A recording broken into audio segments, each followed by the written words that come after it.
یہ کہتے ہیں کہ غریب عالم دین ہیں ان کے پاس یہ شرعی فقیر ہیں، ان کے پاس زیادہ پیسہ نہیں ہے۔ اب انہوں نے یہ کیا کہ ایک گھر کرائے پر لے لیا اور جیسے تیسے کسی طرح کر کے 1,00,000 روپے ایڈوانس جمع کروا دیا، ڈپازٹ جیسے ہوتا ہے وہ انہوں نے کروا دیا ہے، سیکورٹی ڈپازٹ۔ تو اب ان امام صاحب کو ہم زکوٰۃ دے سکتے ہیں کہ نہیں دے سکتے؟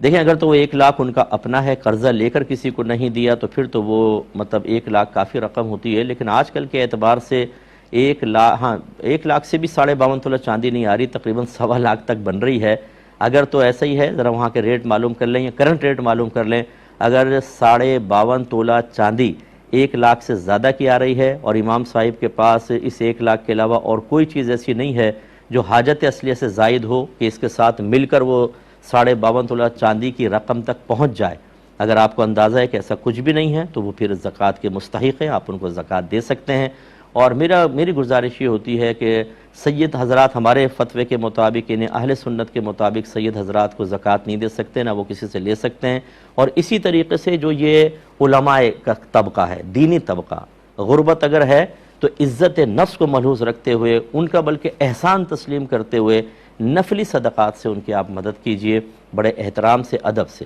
یہ زکوٰۃیں اگر ہم کہہ کر دیتے ہیں، ہم ایک آدمی کو آپ بتائیں اگر وہ عالم دین ہیں، اگر وہ مسجد کے امام ہیں، وہ بیچارہ خود زکوٰۃیں لے گا، کیا وہ کسی کو نصیحت کر سکتا ہے؟ کون اس کی نصیحت کو قبول کرے گا؟ ہم تو جب ہمارے کوئی احسان لے لیتا ہے تو پھر اس کے بعد اس کی نصیحت تو ہم پر اثر نہیں کرتی ہے۔ اس لیے اہل علم طبقے کو بھی چاہیے کہ وہ اپنے آپ کو مؤثر سے مؤثر بنائے، اپنے گھر والوں کے لیے بھی اور اپنے زندگی کو گزارنے کے لیے بھی۔ ہمارے یہاں اکثر ایسی ہوتا ہے کہ بس ادارے میں پڑھے، پھر کہیں پہ امامت کر لی، آگے بڑھنے کا جذبہ ہی نہیں ہے، رزق حلال میں وسعت پیدا کرنے کی سوچ اور فکر ہی نہیں ہے، ان امور کو اختیار نہیں کرتے کہ جن کے ذریعے رزق حلال میں وسعت پیدا کر کے وہ اپنے آپ کو کسی سے غیر محتاج کر کے اپنی خودداری کو قائم رکھ کر اچھے انداز سے تبلیغ دین کر سکیں۔ تو یہ خرابیاں پیدا ہوتی ہیں۔ بہرحال ان کی مدد آپ کریں، لیکن دیکھ لیں زکوٰۃ سے کرنی ہے تو شرعی فقیر ہونا ضروری ہے۔ ایک مختصر